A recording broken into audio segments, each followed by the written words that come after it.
Once again I stand atop the ravished body of my prey, victorious, but not satisfied.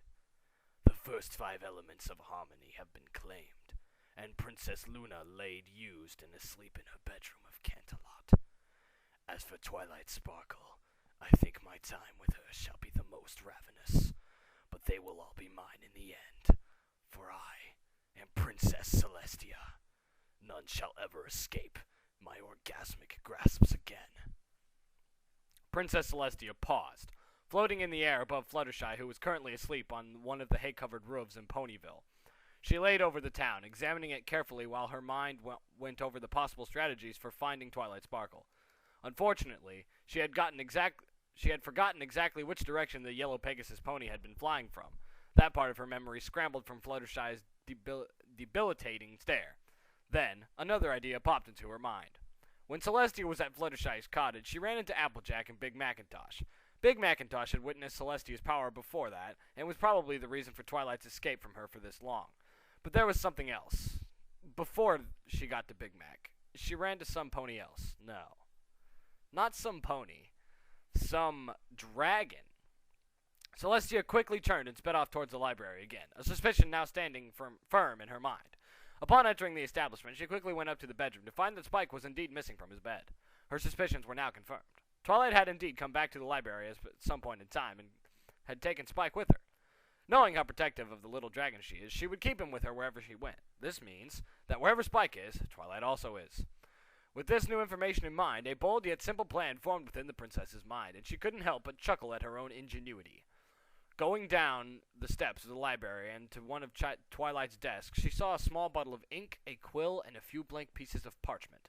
Using magic from her horn, she dipped the quill in some ink and wrote one word of the letters before her. Then her horn lit with different tone of magic, and the same light emanating from the letter for a quick second. Afterwards, she quickly levitated the letter into the air, rolled it up, and magically poofed it away. So, how are we going to get the princess here? Trixie asked impatiently. Trixie would much prefer to get this task done with so she can return to her beauty sleep. I think we could perhaps try to signal her, or maybe go out into town and look for her, perhaps, Luna suggested. I'm not quite sure where she would be, though. She may have even left Ponyville. This is a bit of a problem, Silvershield admitted, rubbing his hoof on his chin. As a group of ponies thought to themselves, another green light, accompanied by a burp, signed out through the windows of the treehouse. Was that Spike? Twilight asked herself, starting slowly trot towards the treehouse. That is what it says. Don't blame me.